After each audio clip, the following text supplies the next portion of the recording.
All right. Hey there. Uh, I'm Julia, and this is going to be my last cook-off over Zoom. Uh, before obviously I have to do more schoolwork. And today, uh, we're going to be making Japchae. Yay! So right now, my mom's just cutting up the carrots. So we're a little bit in the prepping stage, but that's okay. We're working the best we can with what we got. Well, Okay then. we want a matchstick for julienne carrots like this. Yeah, so I think I can try to show the best I can. That'd be a bit difficult because obviously I cleaned up the kitchen the best I could, but we have a small kitchen, so Plus, kind of doesn't matter in some ways. But hey, you do it. You do what you got. yep. So yeah, this is basically obviously japchae. It's a pretty popular dish in South Korea. It's a little bit more like a noodle soup. Would be probably the best way to describe it. Sort of. I mean, it's got lots of. It's not soupy, but it's very tasty. Yeah. And So I'm chopping up two small carrots, or you could use one large carrot. So I'm just making julienne.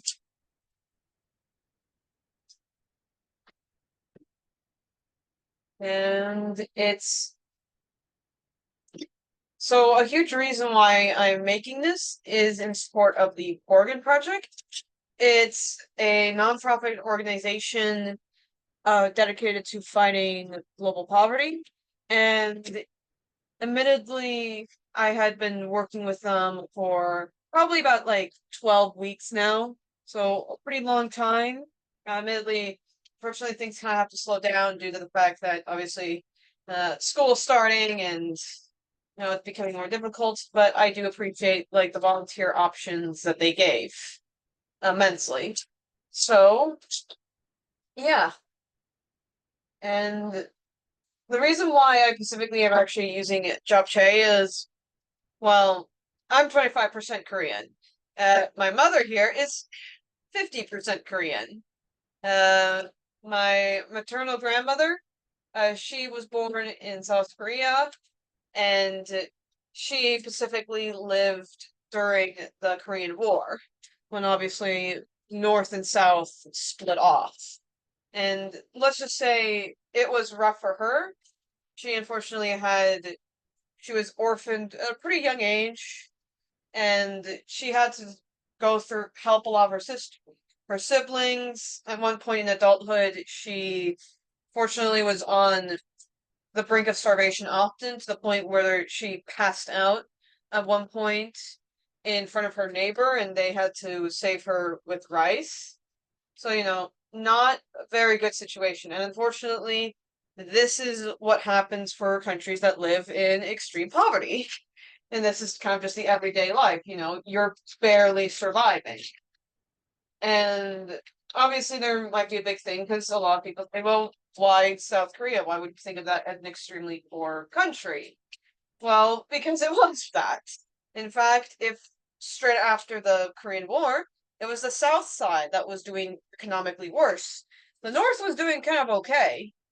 And ultimately, however, the US was actually willing to give aid to South Korea. And over time, it started to come back. So I can specifically kind of list off what it is, more or less. That, yeah. Basically, between Korea in the like 60s and 70s, it was like given like $5.6 billion of aid, and now it is giving like $56 billion in annual US exports. So it's been a very South Korea has become a very valuable ally, and obviously now when you see South Korea, you don't think of like a country that's where people nearly starve to death while walking home. You usually probably think of something like K-pop, if we're being honest here, or like soap dramas, or just, pretty peaceful, pretty economically stable. And that is actually why I support specifically the Borgen Project and giving foreign aid, because these countries can heal. It's a real misconception and a real unfortunate one that foreign aid does nothing. It's just like a black hole of like aid. It's like, no, it's not. It's really necessary for just economic stability, and that, yes, countries can pull themselves out. Ironically, yeah, ironically, if the one country, an example of like how isolation policies don't work is North Korea. They have completely rejected any sort of help, any sort of aid, and you look up in the nights, you look up at a satellite image compared to South, it's nearly pitch dark because they don't get enough power to keep the country up. Meanwhile, South Korea does. So, yeah, I think that's alone a sign of why I think, go to the Borgen Project and, be generous about supporting the end of global poverty, because it does have benefits not only for the countries, for also the US, because obviously we get good imports from Korea besides just knowing their lovely recipes. Economically we get benefits from them, and we have a pretty good ally in them. So yeah, that's kind of what I hope to convey with that. All right. You got the Yep. So what I'm doing now is I've julienned some carrots. I've sliced some onions, and now I'm just chopping up some shiitake mushrooms. Sometimes you can also use woodier mushrooms, and they're dried. But they didn't have them at the normal grocery store. I would have to make a special trip to the Asian food store here in town. I ran out of time. So, so I'm chopping up some shiitakes. You can actually use whatever mushrooms. My mom used to just use white buttons. She didn't get fancy with it. Let me guess, they tasted better. Her food was so good. I mean, shiitakes are great. All different mushrooms have a different type of flavor to them. But generally speaking, Korean food is just delicious.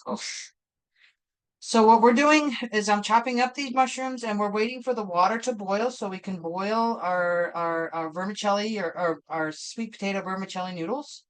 That's what they're called, glass noodles in some circles. Yeah. So I think the water's boiling already. Okay, let's go ahead. Yeah, so we have about 4 ounces of. Show it here. Yeah, it's practically it's boiling. It's boiling. Okay. So you want me to just put those in there? Yeah, if you want to go ahead, and here's the bowl of Yeah, just be a bit vermicelli noodles, and go ahead and just put them in there. Yeah, maybe just be a little careful. Yep. Yeah, it's definitely, here you go. Don't burn yourself.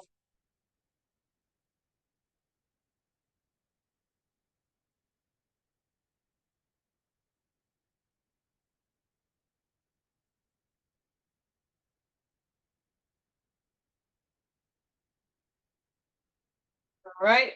Got the So the noodles are in the water. the water.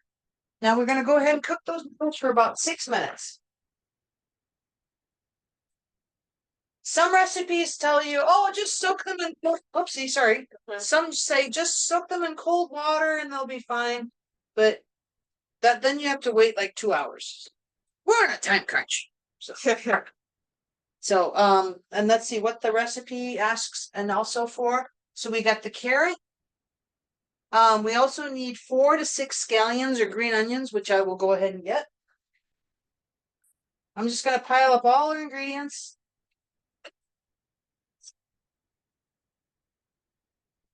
It's been a while since I've made japchae, so Mom used to make really good japchae. She was a great cook. She was your standard grandma cook where she didn't really have a recipe. She just little bit of this, a little bit of that. I am not so skilled. So Eh.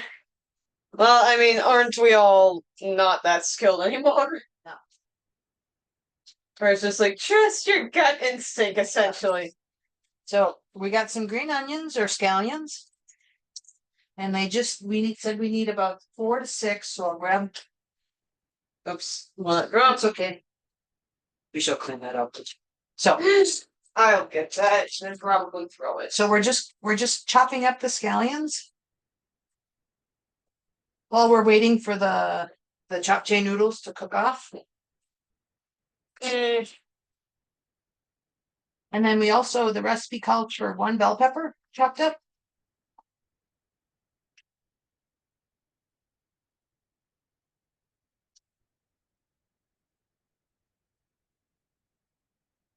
I like a little bit of the white on these onions, the bottom.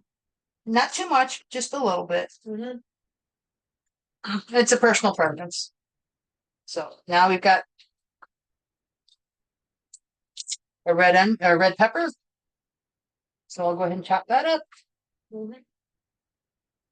And oh, no, Dash, you're not getting any more churros. Sorry, our attic cat is here. And she's giving puppy dog eyes. So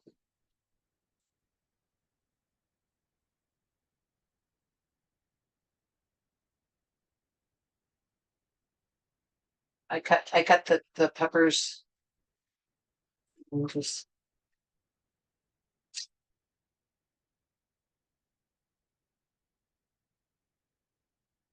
want them kind of thin, when you're cutting it.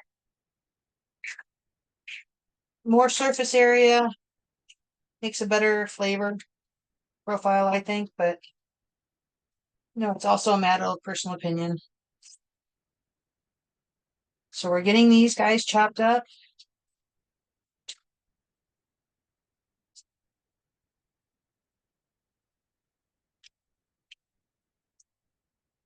yeah.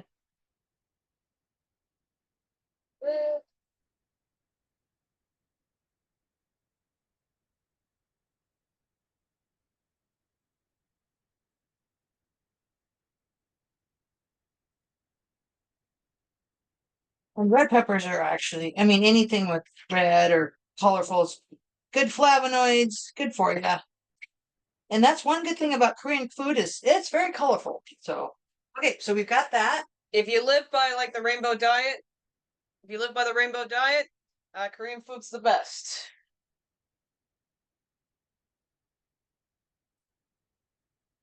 Yeah, don't worry. Usually with like cutting tips, the best I would recommend is probably, scrunch your fingers up a little bit like this, because obviously the biggest fear is that you're gonna cut off your little tips. And so that obviously wouldn't be great. So, and usually I have to, and that way it helps you stabilize the food, the stuff you're cutting, and at the same time not put yourself at too much risk. So it's just a little bear claw. Hey, you looking for something? The toasted sesame seeds, but we don't seem to have them. So I'm just gonna go ahead and quickly toast up some sesame seeds while we're waiting. It takes like a really short amount of time. Perfect.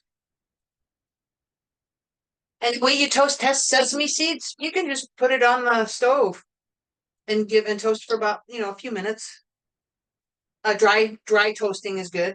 So we're just gonna wait to open, make sure that this is on. Let me see. We need to get about 6 ounces of spinach. So I'll go ahead and get the spinach. Uh, yeah. So yeah, admittedly, Korean food can be sometimes difficult to make, but hey, it's satisfying nonetheless. And it's for the most part pretty healthy. Um, not too much from I can tell, like artificial. Some things obviously have a lot of sugar, but I would say japchae pretty good for like health. Um, Obviously, the reason why I'm doing this is because I believe specifically this is obviously a meal from South Korea. And well, I'm 25% Korean. My mother is 50%, and grandma, she immigrated from the United States shortly after the Korean War because, well, to put bluntly, South Korea was not economically good.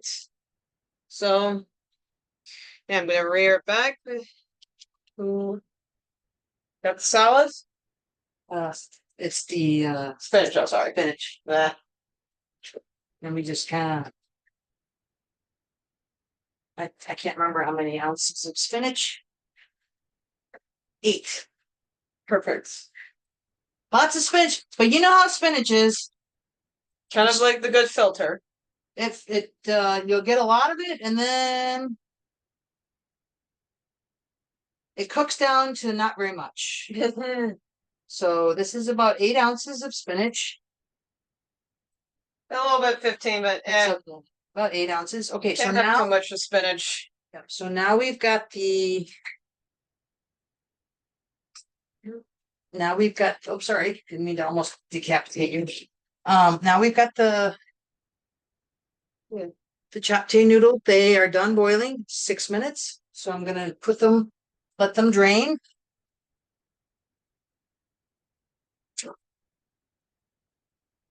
Perfect. Okay, and what my mom did, Show you how they look we kind like. of blanched them. We ran cold water over it to cool them off. Yeah.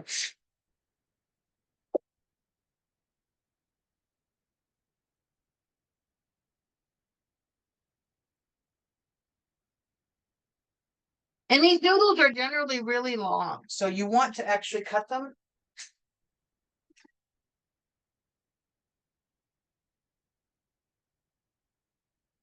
So we have just, I can't find my really good scissors, but so you just kind of cut them so they're not you're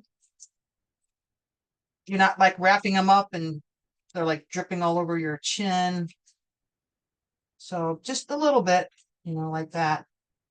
So we got them kind of drying out and cooling down. So we've pretty much got most of our stuff. Oh, no. Found a stray. Yeah, that's okay. We'll throw it away. It wasn't. Smoothly undercooked stray, so Yep. So we've also taken some beef, chopped it up into 2.5 inch strips, added a little bit of brown sugar and toasted sesame oil, and let them marinate for a little bit. So we're just bringing them out.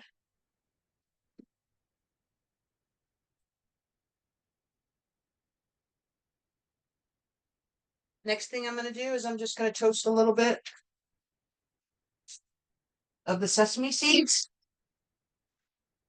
Toasting the sesame seeds is really nice. You don't have to toast it for a lot. You just kind of a little bit to just kind of bring out a kind of I don't like to use the word, but yeah, it's kind of a smoky flavor. And it kind of really adds, some adds to the dish as was the final kind of putting on top. And it takes just a couple minutes to toast. And you can kind of see that, they're getting a little bit brown, they're white, but they're kind of well, it's hard to see with the camera, but they're getting a little bit toasted brown. yeah, admittedly the lights making it difficult, but yeah, there's definitely they're toasty. Yep. So the next thing I'm gonna find is our garlic, which is around here somewhere.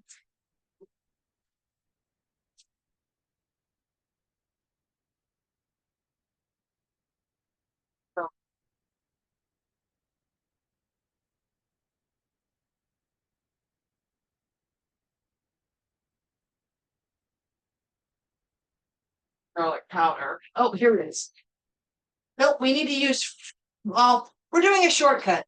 We're using minced garlic instead of mincing the garlic ourselves. So I'm gonna on a time crunch. I don't want to have you guys just sit there and watch me, chop garlic.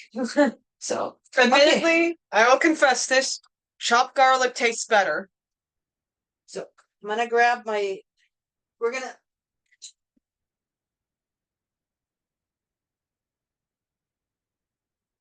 the one thing is awesome is a wok. I know Or, I mean, you people more like view it as Korean, but God, or as Chinese, but it really works well on things. It's you can almost cook anything in it. Yep. And we do cook almost anything in it. Yeah. Do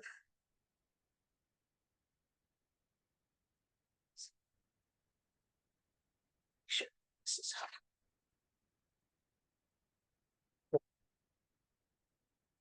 Okay. So we pretty much got everything that we need. So all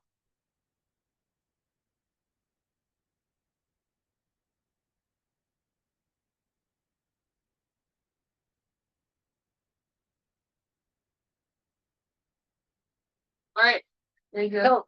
Okay, so what we want to do is I'll grab another bowl.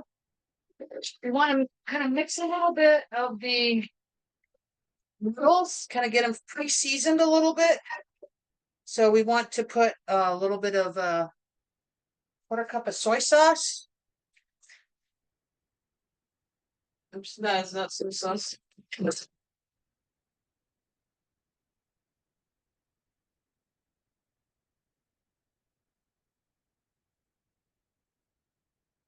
Oh, there it is.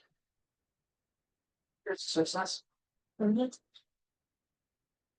About a quarter cup of soy sauce. We put that in like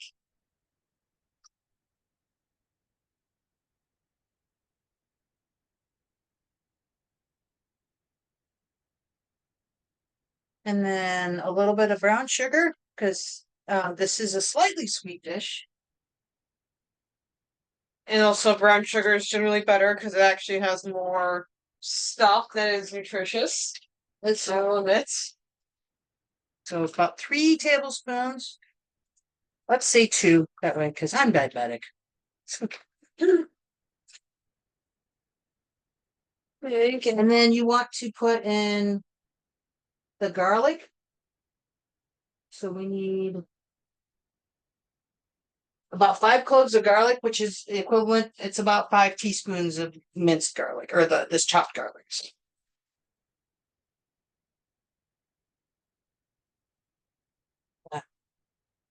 Estimate. There we go.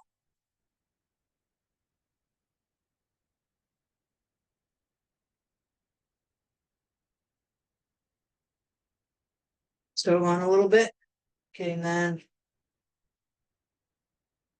a little bit of black pepper. So we got a black pepper right here. So I like fresh cracked, just enough for flavor. You don't want to overdo it because black pepper is pretty spicy. I mean, it's salt and pepper after all. You only need like a smidge of it. So we're gonna stir it up. Gonna mix it up.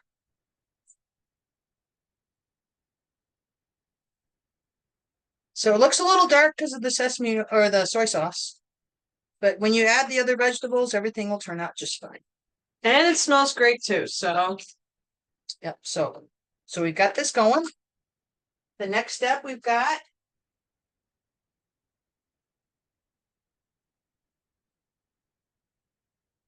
is we need to cook the beef. So we're gonna cook the beef. Let's look for the canola oil. So we've got beef going. So I'm gonna add some.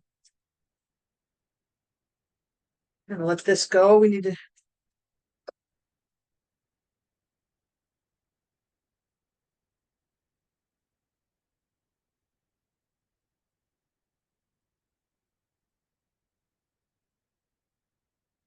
We're gonna wait for this to heat up. I should have heated it up earlier, but the nice thing about wok is that it's got that small footprint on the stove or like on the burner, so it doesn't heat up. It doesn't take as long to heat up. So we can taste or we can see. Not quite yet, so we'll wait a couple minutes. It's starting to sizzle.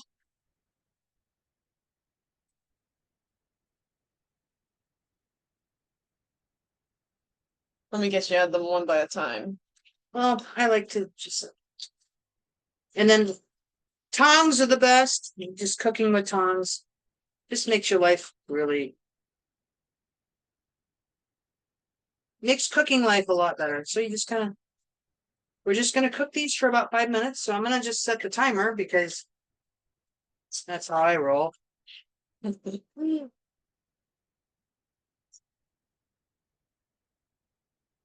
There are a lot of wonderful things about Korean cuisine and cuisine in like other countries. I mean, we went to um an Ethiopian place once, and it was to die for. It was so good. I mean, the flavors were just out of sight. And a lot of countries can take pride in the fact that they have these specific styles and unique ingredients maybe to their area, that makes them um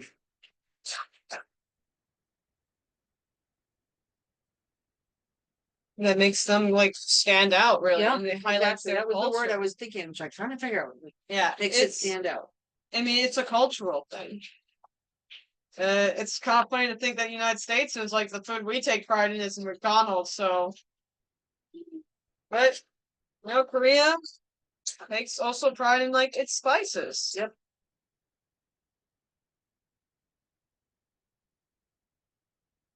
Do we want to make sure that the meat is cooked all the way through?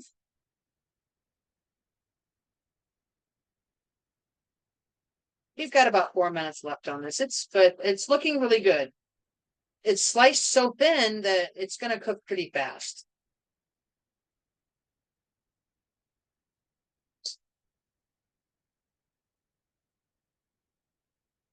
Give it a couple more minutes. Julia's father, she is half German, so we've got a little bit of a German hit. yeah, German mix food. of yes, and a bit of a hybrid vigor thing going. So I mean, I'm also 25% Irish, but to be honest, I'm not good with Irish food. yeah, It's mainly just German and Korean for me. yeah. But we've been very happy and about cooking both the Korean and the German food in our household. We joke about it that the one common denominator that German and Korean cultures have is they both have this very popular fermented foods. For Germany, it's sauerkraut, and for Korea, it's kimchi. So, and both are just absolutely delicious. Well, I think our meat is pretty cooked through. So Any ripe and brown? nice and dark brown. So the next thing we have to do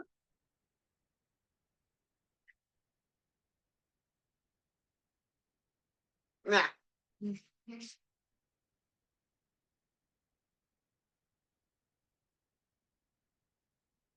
Next up. okay, so the next thing we have to do is we're gonna remove the meat from we're gonna remove the meat from no, I gotta grab a tray, a plate. We're gonna remove the meat. Get a large plate. Very thank you, sweetie. We're gonna remove the meat from the the wok because we need that the meat and we're just gonna pour it onto the plate because we're gonna need the ingredients. We need to combine the mushrooms, the carrots, the scallions, and everything else, and put this in. So basically, Every single vegetable. yeah, and a little bit of all vegetable oil, Yeah. and about a quarter cup of water. So we're gonna throw all of our vegetables. Let's go. No. The spinach goes in last. Sorry. I figure out where to get all these safely in. One thing I forgot to do is put the scallions in with the japchae noodles. I'll just throw them on there, but the rest of it.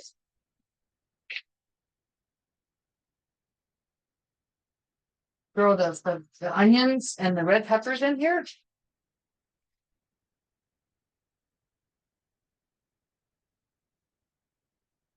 Okay. And then we need to add 1/4 cup of water. So just a little bit of water. Here, I'll grab a toothpick.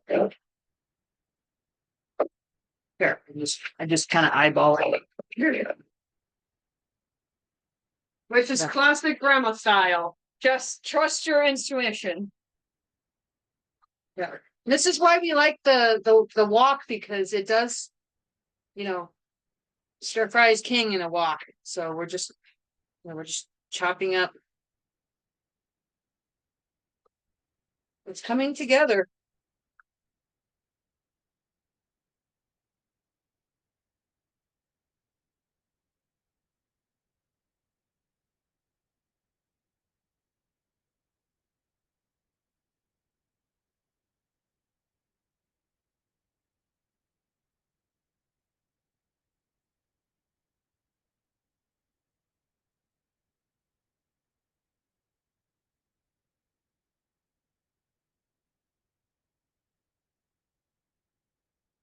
Okay, after this, it's gonna take a few minutes, a couple minutes to kind of, have cook through, and then we're gonna add the spinach, Julia.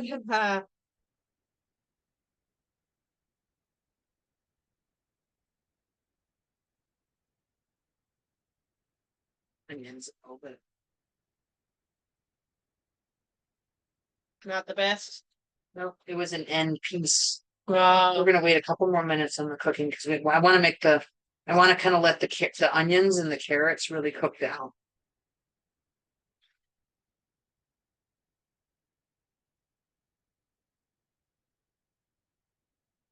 I know we got this recipe. We're kind of using the one from the Manji cookbook. So Manji, she has a really great presence on social media, YouTube. She's got her own Facebook page. She's got a great website. She sold a couple of cookbooks, and she's just delightful to follow. Yeah. And she does a really good job explaining, how to cook things. So cook Korean cuisine.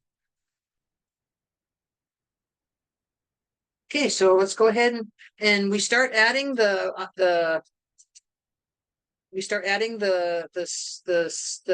spinach a little bit at a time, because spinach, Shoot, one drop. throw it away. Yeah, one bit the dust. It's okay. Not the end of the world. So the thing about spinach is it starts off a large volume, but then over time it really reduces the volume. So you have to be careful that you don't. But you don't want to put spinach in too early, because you kind of want to keep that really nice green flavor, or like green color and flavor. So we're gonna just slowly work in the spinach. Yes, it's starting to reduce in size.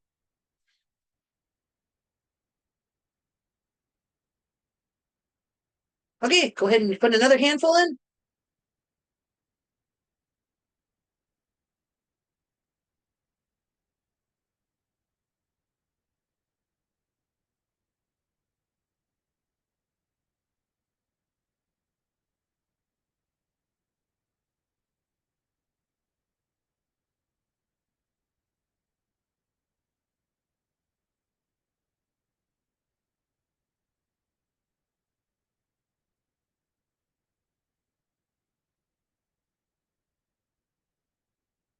And another handful. She's making great progress. And the nice thing is it's taking some time as we're cooking down the spinach, and we're just able to cook down the carrots and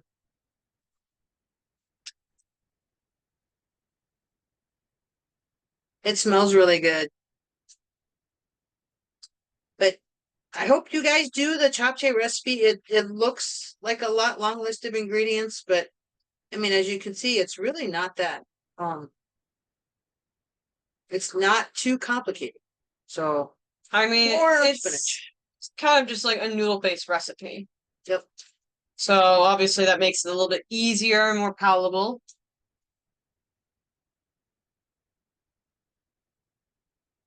Okay, the last batch of the spinach. Go ahead and throw the rest of it in here. Thank you. And then it'll take just a short period of time to cook down. Now the nice thing is the carrots are cooking well, the onions are cooking well, the spinach is looking, pretty good. So the next thing we want to do,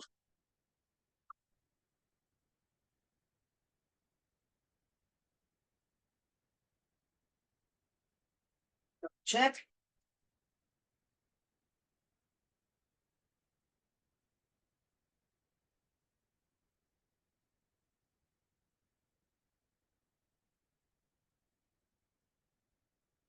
Alrighty, so now what we do is we'll put the noodles in. So we take the noodles, which has got the scallions. It's been soaking a little bit in the soy sauce. Drop it right in there. Soy sauce and garlic.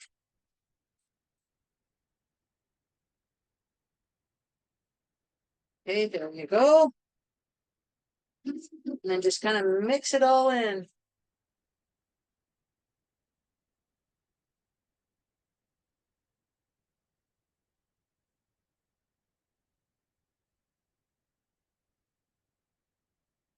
We like cooking at home. I mean, the restaurants are great. We just love to go out to the restaurants, but I don't know, for some weird reason, we like to cook at home a lot more. It might be because money. It's cheaper. And it's cheaper. It is cheaper. Yeah, the only problem is time. Yeah. Time. So we kind of cooked the onions down a little bit, or we cooked the noodles down a little bit in the mix, the vegetable mix, and the last thing that we do is we add the meat. So we're just gonna And probably also the we'll add the toasted sesame. We use that as a garnish. So we're gonna add the beef and just kind of stir it around.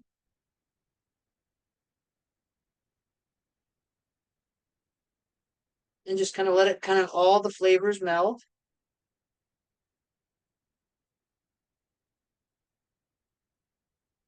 There we go. I don't know if Julie, you want to get a picture of this? I mean, this is what it looks like. So it's really colorful. Mm. So now it's pretty healthy too, so yep. The if last you thing want we need something to do- delicious and nutritious, bingo. and then the last thing we need to do is add a little bit of toasted sesame seeds on top, which adds a little bit of just a touch of flavor, but not overwhelming. Nice job, Julia. Yep. So And lo and behold, Japchae. yep. Thank you all for participating in Julia's Zoom calls. It's been really wonderful to have you as an audience. So I appreciate it as a mom and knowing Julia does good work. So I'll let Julia finish up. Oh, and thank you all. Yep, so yeah. Obviously this is gonna be my last Zoom call. Probably because, well, I'm done with volunteering for the Borgen Project. Obviously, I'll still be helping out from time to time, but obviously with college coming up, I've been already up till like 11 trying to balance out both. So inevitably, this is kind of like my last little bits of hurrah. And once again, I'm so thankful for organizations like the Borgen Project because they do great work in raising awareness about serious issues about global poverty, foreign aid. Because unfortunately, especially around this time, I think people don't realize with like aid that how important it is. Case in point, South Korea.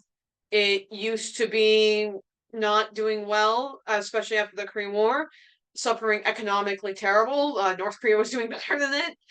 And the reason why my grandma, specifically, she migrated to the States was because she was under the risk of starving to death. It was not pleasant, and unfortunately, that's what other countries are dealing with. They, like my grandma, she collapsed on her way to her home from starvation, and her neighbor had to give her some rice in order for her to not die right there. That's unfortunately a common situation in like many countries. So that's what the Morgan Project's trying to do. It's raise awareness and also say, hey, we can do something because South Korea is not like that anymore. Obviously, if you go there, it's pretty financially stable. People live pretty good lives. Obviously, it's a great hub of market. And when you compare it to North Korea, especially, well, people aren't collapsing from starvation. So, what caused this? Well, foreign aid. Back in like the 60s and 70s, South Korea was received about $5 billion in aid, and then now it's given an annual amount of like $56 billion back annually to the U.S. through exports. So obviously it kind of obviously we received 10 times back the benefit from actually helping a country like South Korea. So that's why it's like it does have a long-term benefit. We do get a lot of great things from it. So all I can say with the Borgen project, what I recommend, go to their website. You can then learn more facts about like specifically this kind of stuff, and obviously they even give you tips about how to contact like Congress, because advocacy is important to actually, have these changes. You would be surprised how many times, like, just a few calls a day, just like trying to message Congress, they'll see those things. It matters. So yeah, thank you for watching, and have a great day. Okay, so can I take a picture of you with the dish? Yeah.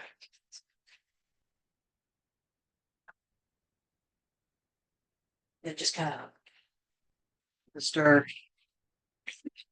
Okay.